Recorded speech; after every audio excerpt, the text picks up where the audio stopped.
that series was pretty crazy.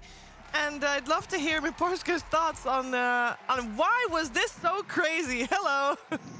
Hello, guys. Why this was so crazy? Yeah. I think because the game was very important for both teams, and I think they feel nervous and we felt nervous in last game. Like it's only one game, and you qualifiers to playoff. So this was really nervous series, I guess. That's why that game was really crazy. Like they did some mistakes, we did some mistakes. That's it. Well, from a spectator perspective, I had a lot of fun watching it anyway. I bet it was a bit more stressful from your perspective. We had Collapse on earlier, and he talked about how Team Spirit, you guys identified some issues during BB Dasha, the tournament, and you had a little bit of time to try to fix them. And he said that it wasn't really completely fixed. And now we're like 2 weeks into the tournament, and I am curious if you are able to share, are they fixed? And if so, what was it that you worked on? Yeah, it's true that we had a very little break between Bad Boom Dacha and DreamLeague. Also, we needed to deal with visa, I remember. So we played like only 2 or 3 days Clan Wars and DreamLeague start. But with, I think, sometimes our ideas with heroes, with drafts is not good as we think. So every time we just need to adapt. We need to try to find some new heroes. That's what we doing during this Dream League. And now we have really confident heroes, confident ideas. So we just playing every game and trying to find good heroes, find how we should play. Like trying. Also, if we made some big mistakes, we watching replay. Talking with our coach, he's preparing some information for us.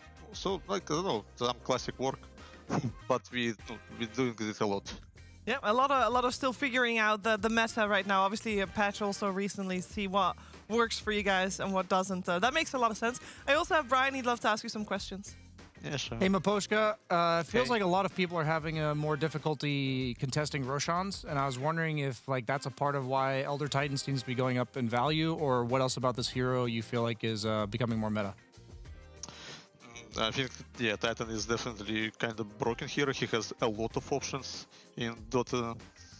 Like how he can scout, he amplify any damage. You can burst with him. He has AoE abilities. He has AoE stun. Like he just have a lot of options how you can play, what you can do during the game. So and definitely, yeah, Rosh is one of his most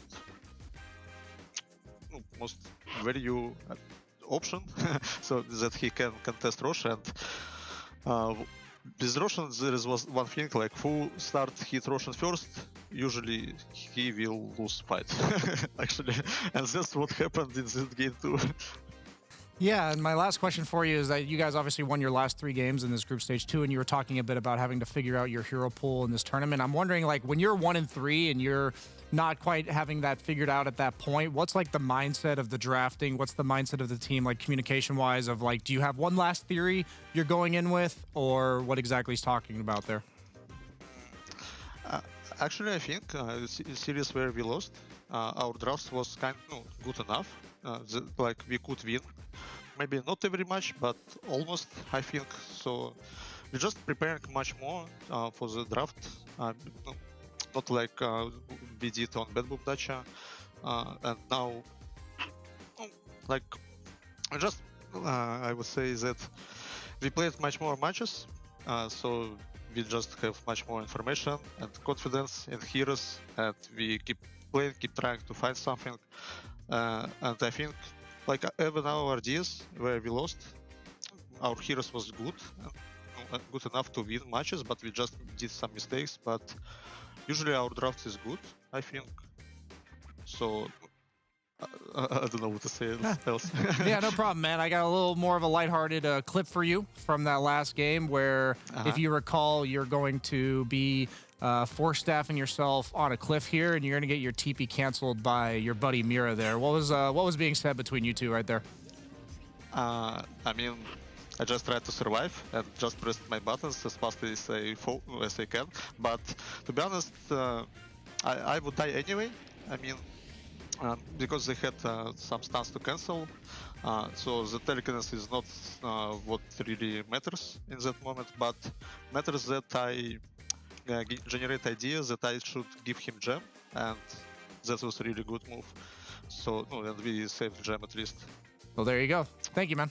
Yeah, I remember fight on bot lane where I stopped 3 heroes and I tried to ulti, but my what's this hero? Primal Beast.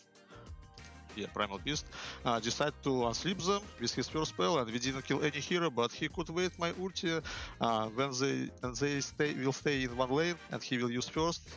And yeah, that moment, like, that was so unlucky. I don't know. Unluck indeed, my friend. Yeah, we could kill them all here, and that would be a very nice moment, but unluck. It happens. It happens. Miposhka, I got one final question before you let you go, because of course you're through to the playoffs. Congratulations on that. There's one more team that will join you there. Gaming Gladiators or Extreme Gaming? What's your input? What's your thoughts?